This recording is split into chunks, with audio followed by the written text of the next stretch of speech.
नमस्कार मेरे प्यारे साथियों, कैसे हैं आप सब लोग। स्वागत है आपका इस यूट्यूब चैनल पर। इस वीडियो में हम लोग बात करने वाले हैं यूपीपीसीएल एग्जीक्यूटिव असिस्टेंट एग्जाम की एक्सपेक्टेड कट ऑफ के बारे में। एग्ज़ाम फाइनली कंडक्ट हो गया बिना कोई विवाद हुए, और इस भर्ती का इंतजार कई सालों से लोग कर रहे थे। एग्ज़ाम फाइनली हो गया और ये भर्ती जो है वो आपकी कंप्लीट हो जाएगी मार्च तक, क्योंकि बहुत जल्दी काम होता है यूपीपीसीएल में। बस किसी तरीके से एग्ज़ाम हो जाए, फिर इसके बाद फटाफट रिजल्ट आता है, टाइपिंग होती है, फिर डीवी होता है, उसके बाद फटाफट आपकी ज्वाइनिंग। ठीक है, तो ज्वाइनिंग हो सकता है कि इसकी मार्च तक ज्वाइनिंग करा ली जाए, हो सकता है, कम से कम इतना समय तो लगेगा ही।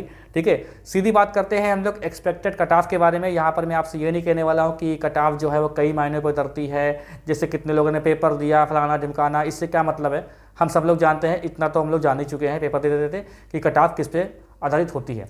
ठीक है, तो यहाँ देखिए पेपर में सबसे खतरनाक क्या चीज़ थी, कंप्यूटर था, क्योंकि कंप्यूटर में क्या है, हमें क्वालिफाई करना है, 20 नंबर कम से कम लाने हैं। लेकिन आप ये मान के चलिए कि 20 नंबर लाने में भी लाले पड़ जाएंगे लोगों को, क्योंकि कंप्यूटर काफ़ी अजीबोगरीब पूछा गया था। मैंने कहा भी था कि कंप्यूटर का कोर्स कितना भी तैयारी कर लो, कंप्यूटर में तो मैंने जो प्रैक्टिस सेट आपको सॉल्व कराए थे, मैंने कहा था कि अगर आप कायदे से देख लेते हो तो आपके 20 या 25 मतलब 25 नंबर तक आपके उस प्रैक्टिस सेट से आ सकते हैं। तो लोगों ने देखा होगा तो 25 नंबर तक कर लिया होगा। ठीक है, 25 क्वेश्चन अजीबोगरीब होते थे। मैंने बताया था कि वैसे भी पेपर में हम लोग कितना क्वेश्चन करने वाले थे, सिर्फ 35-40 के बीच में अटेम्प्ट करते, 10 क्वेश्चन छोड़ देते हम लोग।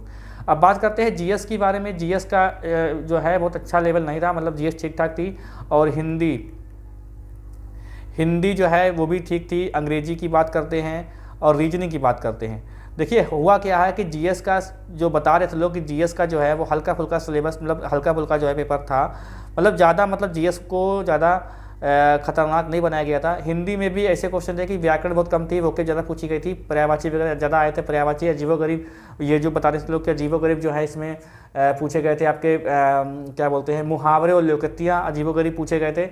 इंग्लिश भी बहुत हार्ड नहीं पूछी गई थी, इंग्लिश में वोके वगैरह अगर देखें तो वोके भी ठीक थी। और ग्रामर में जो इनडायरेक्ट डायरेक्ट है, एक्टिव पैसिव है और फिलिंग द ब्लैंक्स है, इससे क्वेश्चन लोगों ने अटेम्प्ट कर लिया है। और रीजनिंग में जो है, रीजनिंग थोड़ी सी टफ बताते थे लोग कि 45 में से जो है वो 35 तक भी क्वेश्चन अटेम्प्ट नहीं कर पाए हैं लोग। रीजनिंग में ऐसा बता रहे थे, क्योंकि रीजनिंग में क्या था कि एक टॉपिक, ऐसा पूरे पेपर में क्या हुआ कि एक टॉपिक को पकड़ के चले हैं और फिर उसी को खूब भर भर के पूछ लिया। जैसे कि अगर कंप्यूटर में अगर एक्सेल से क्वेश्चन पूछा तो फिर एक्सेल के पीछे ही पड़ गए वो सब, कि मतलब 10-12 क्वेश्चन एक्सेल के ही डाल दिया लगातार। मतलब आदमी खोलते खोलते परेशान हो जा रहा है कि एक्सेल कब खत्म होगा।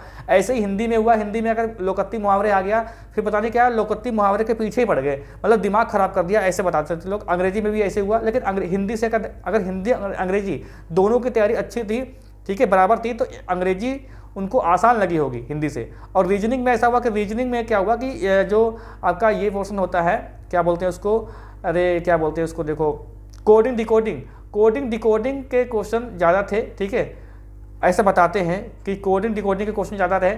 अब यहाँ पर देखिए बाकी सब बात को रखते हैं किनारे, अब देखते हैं कि कट ऑफ कितनी जा सकती है। तो कट ऑफ की अगर दोस्तों हम लोग बात करें तो पहली बात देखो, कंप्यूटर में अभी हम लोग बाद में बात करेंगे, पहले बात करते हैं इसकी। देखो आपके कितने भी नंबर हो, चाहे 180 में से 180 नंबर हो, अगर कंप्यूटर में फेल तो फेल, कोई फर्क नहीं पड़ता है, ये तो सब जानते ही हो। तो यहाँ पर देखो, जैसे यहाँ पर अगर मान लिया कहें कि जैसे पिछली बार कट ऑफ जो गई थी उसी के आसपास कट ऑफ रहनी चाहिए, लेकिन नॉर्मलाइजेशन का क्या इसमें खेल होगा उसके बारे में जानना बहुत जरूरी है, क्योंकि पिछली बार भी यही हुआ था। जो आपका नॉर्मलाइजेशन है, ठीक है, नॉर्मलाइजेशन जो है आपका, इसमें काफ़ी ज़्यादा खेल होता है। क्योंकि अगर मान लीजिए किसी के नंबर हैं 115 और किसी के नंबर हैं 130, तो हो सकता है 130 वाला फेल हो जाए, 115 वाला पास हो जाए। यूपीपीसीएल में कुछ लोगों ने गुस्से के मारे अब की बार फॉर्म डाला ही नहीं, क्योंकि उनके साथ ऐसा ही हो गया था, उनके नंबर अच्छे खासे थे और 115 वाला पास हो गया था। लेकिन आप ये मान के चलना कि 130 वाले 1-2 हो सकते हैं, 130 वाले जो हैं वो 1-2 ऐसे हो सकते हैं कि भाई उनका ना चांस हुआ हो, 115 वाली भी 1-2 हो सकते हैं जिनका सिलेक्शन हो गया हो। लेकिन ज़्यादा नंबर वाले जो कट ऑफ से, मान लीजिए कट ऑफ अगर 125 जाती है, तो ज़्यादा नंबर वाले जो होते हैं वो ज़्यादातर क्वालिफाई होते हैं। 1-2 ऐसे बंदे होते हैं जिनका क्वालिफाई कर देते हैं, कुछ होता होगा सिस्टम पता नहीं, ये तो सब रहस्य की बात है, लेकिन उनका सिलेक्शन फाइनल में होता नहीं है। जो नॉर्मलाइजेशन में पास होते हैं वो डीवी कराने के बाद उनका फाइनल सिलेक्शन होना बहुत मुश्किल होता है, क्योंकि जब मेरिट बन के आती है तब नॉर्मलाइजेशन नहीं लगता है। ठीक है, क्योंकि संख्या ज़्यादा होती है डीवी के बाद। ठीक है, अब यहाँ पर बात करते हैं कट ऑफ के बारे में। तो सामान्य वर्ग जो जनरल कैंडिडेट है उनकी 125 के आसपास कट ऑफ रहनी चाहिए। जो पिछले की कट ऑफ थी उसके 1-2 नंबर कम ज़्यादा हो सकता है। ओबीसी की जो कट ऑफ 125 से आप कर लेते हैं, ऐसे कर लीजिए, सामान्य वर्ग की कट ऑफ जो है वो 128 भी रख सकती है, 128 से 125 के बीच में रह सकती है, और ओबीसी की कट ऑफ जो है 122 के आसपास रह सकती है, और एससी की कट ऑफ जो है 115 या 112 के आसपास रह सकती है, और एसटी की कट ऑफ जो है वो रह सकती है 95 के आसपास।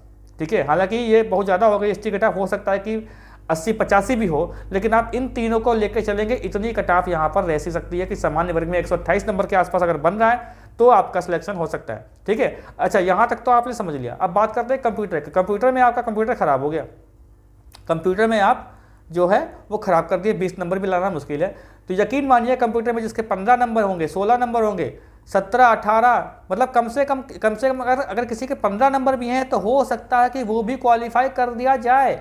ये बहुत ही मतलब विवादित चीज़ है कि 20 नंबर क्वालिफाई तो मांगा है, लेकिन नॉर्मलाइजेशन में जिसके 15 नंबर भी हो जाएंगे उसको भी क्वालिफाई कर देते हैं। देखिए एक बात और है, बात करते हैं एक्यूरेसी की। एक्यूरेसी डिपेंड करती है नॉर्मलाइजेशन में, क्योंकि एक्यूरेसी अगर किसी की बहुत अच्छी है और उसका नंबर मान लीजिए उसने 22 क्वेश्चन अटैम्प्ट किए, उसके 15 नंबर आ रहे हैं कंप्यूटर में, तो उसको पास कर देंगे। ये देखिए मेरा अनुमान है, इस पर कोई आप लोग बहस मत करिएगा।